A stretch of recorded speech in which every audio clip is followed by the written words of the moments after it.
नमस्कार बंधुवर, मैं अजय कुमार कौशिक आपका स्वागत करता हूं सत्य ज्योतिष सदन में। आज के इस वीडियो में ज्योतिष उपायों का मानव जीवन पर प्रभाव विषय पर चर्चा करते हैं। तो चलिए श्री गणेश करते हैं आज की चर्चा का। वर्तमान समय में मानव ने भौतिक क्षेत्र में बहुत अधिक प्रगति कर ली है और वह निरंतर प्रगति के पथ पर अग्रसित है, लेकिन साथ साथ दैनिक जीवन में अनेक समस्याओं का सामना भी कर रहा है, जैसे शारीरिक, मानसिक, आर्थिक। और इन समस्याओं के निदान के लिए वो अनेक उपाय भी कर रहा है, जैसे शारीरिक व्याधियों के लिए morning walk, physical therapy, physical exercise, diet maintain करना, medical checkup monthly, quarterly, half yearly, yearly आदि। इस तरीके से अपने स्वास्थ्य के प्रति जागरूक हो रहा है। मानसिक शांति के लिए वह मेडिटेशन कर रहा है, योग का सहारा भी ले रहा है और भी कार्य कर रहा है। और आर्थिक दृष्टि से अपने को मजबूत बनाने के लिए वह ज़्यादा काम कर रहा है, ज़्यादा समय तक काम कर रहा है।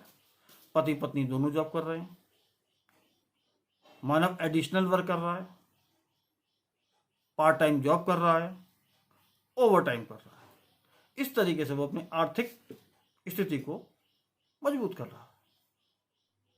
ग्रह नक्षत्रों का चक्र चलता ही रहता है और इस चक्र के कारण मानव को कभी सुख, समृद्धि, वैभव और कभी समस्याओं का, विपत्तियों का आभास होता है।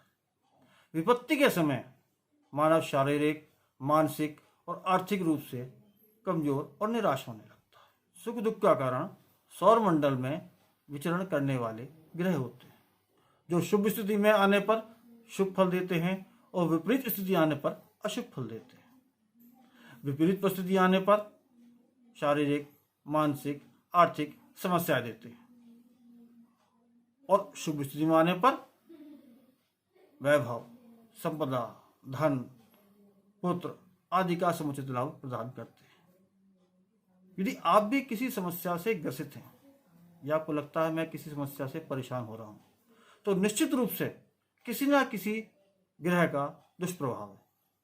आपको उस ग्रह की शांति का उपाय करना चाहिए, क्योंकि क्या हो रहा है जिंदगी में यह 9 ग्रह 12 भाव बताते हैं। किसी को सुख, समृद्धि, वैभव और किसी को आंसू बहाते हैं। क्या लेख लिखा विधाता ने, यह राशि, ग्रह, नक्षत्र बताते हैं। क्या खेल है सितारों का, कभी हंसाते और कभी रुलाते हैं। जब किसी व्यक्ति के जीवन में कोई परेशानी, कोई कठिनाई, कोई समस्या आती है, तब वह व्यक्ति योग्य ज्योतिषविद के पास जाता है। ज्योतिषविद सर्वप्रथम उस जातक की जन्म पत्रिका का अध्ययन करते हैं। ज्योतिष में जिस व्यक्ति की जन्म पत्रिका देखी जा रही है उसको जातक कहा जाता है। जातक की समस्या का निवारण जन्म पत्रिका देखकर होता है, जिसके 3 मुख्य कारक होते हैं।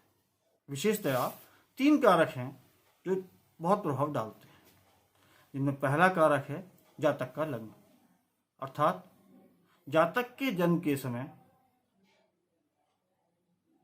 आकाश मंडल में कौन सा ग्रह कहाँ विचरण कर रहा था। इसे ऐसे भी कह सकते हैं कि जातक की जन्म पत्रिका में कौन सा ग्रह किस भाव में, किस राशि पर, कितने अंशों पर स्थित है, ये कुंडली देखकर ही पता चलता है। और ये स्थिति जातक के लिए जीवन पर्यंत अपरिवर्तनशील रहती है। जातक का लगन कभी नहीं बदलता। दूसरा कारक है दशाएं, महादशा, अंतर्दशा, प्रत्यंतर दशा आदि। वर्तमान समय में जातक की किस ग्रह की महादशा, किस ग्रह की अंतर्दशा, किस ग्रह की प्रत्यंतर दशा आदि चल रहे हैं, ये देखा जाता है।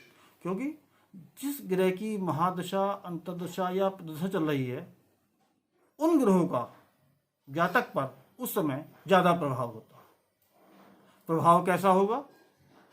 यह उस ग्रह की जन्म पत्रिका में स्थिति देखकर ज्ञात होता है। और तीसरा कारक गोचर, अर्थात वर्तमान समय में आकाशमंडल में कौन कौन सा ग्रह कहाँ कहाँ विचरण कर रहा है।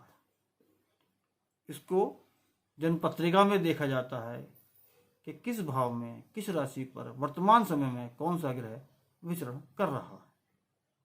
इन तीनों कारकों का मुख्यतः, विशेषतः इन तीनों कारकों का समाविष्ट करके एक अध्ययन किया जाता है और उसके बाद जातक की समस्या के समाधान को प्राप्त किया जाता है। उसके उपाय जातक को बताए जाते हैं और जातक उन उपायों को करके लाभान्वित होता है। इस बात को इस प्रकार से समझने का प्रयास करते हैं कि मान लीजिए आपके घर से दिल्ली 200 किलोमीटर दूर है और आपको दिल्ली जाना है, तो आपको 3 चीज़ों की आवश्यकता होगी। नंबर 1 गाड़ी, नंबर 2 ड्राइवर और नंबर 3 मार्ग। अब यदि आपकी गाड़ी, आपका ड्राइवर और मार्ग तीनों बहुत अच्छी स्थिति में है, बढ़िया कंडीशन में है, तो आपकी यात्रा बहुत सुगमता से, कम समय में और आराम से हो जाएगी। और यदि आपकी गाड़ी, आपका ड्राइवर और मार्ग इनमें से किसी एक या दो की स्थिति अच्छी नहीं है, ठीक नहीं है, तो यात्रा में थोड़ा कष्ट होगा।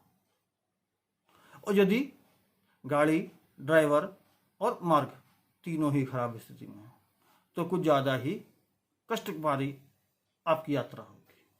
आपको यात्रा में ज़्यादा कष्ट होगा, समय भी ज़्यादा लगेगा। हो सकता हो 3 घंटे का सफ़र आपको 6 से 7 घंटे में पूरा करना पड़ जाए। ज्योतिष में व्यक्ति की कुंडली देखकर उसका व्यापक विश्लेषण करके यह ज्ञात किया जाता है कि समस्या कहाँ से उत्पन्न हो रही है, उस समस्या का निवारण कैसे होगा और उस समस्या के निवारण के उपाय जातक को बताए जाते हैं और जातक उन उपायों को करके लाभान्वित होता है। अब यदि किसी जातक का समय अच्छा चल रहा है, गुड टाइम, तो जातक अपने समय का सदुपयोग करके अधिक लाभ प्राप्त कर सकता है, या कह सकते हैं ज़्यादा रिस्क लेकर लाभ प्राप्त कर सकता है। और यदि समय खराब चल रहा है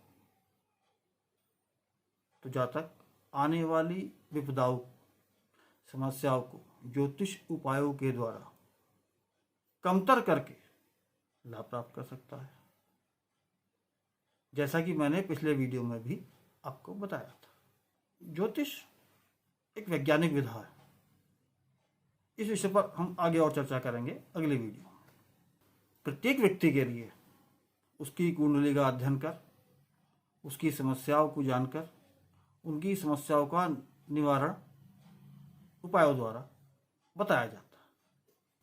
अतः यदि आपको कोई परेशानी है, कोई समस्या है, तो किसी योग्य, दक्ष और अनुभवी ज्योतिषविद से संपर्क करें, अपनी जन्म पत्रिका उन्हें दिखाएं, उसका विश्लेषण करवाएं और अपनी समस्या से उन्हें अवगत कराएं। वहाँ से आपको एक अच्छा उपाय मिलेगा।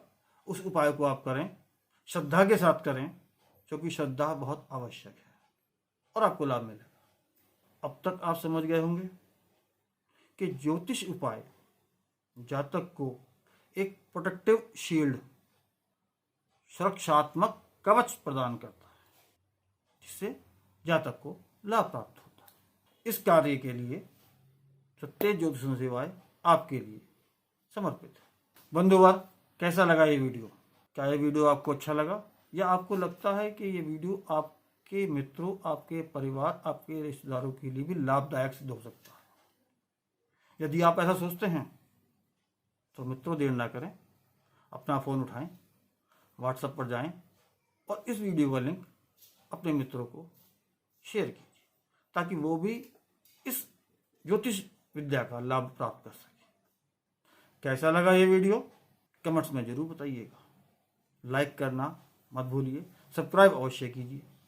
और यदि आपके मनोमस्तिष्क में कुछ प्रश्न आ रहे हैं तो निसंकोच उन प्रश्नों को मेरे को लिखिए। आपके प्रश्नों का उत्तर देने में मुझे अपार हर्ष होगा। तो आज की वीडियो में इतना ही, फिर मिलते हैं अगले वीडियो में। तब तक के लिए नमस्कार, जय हिंद, जय भारत, वंदे मातरम।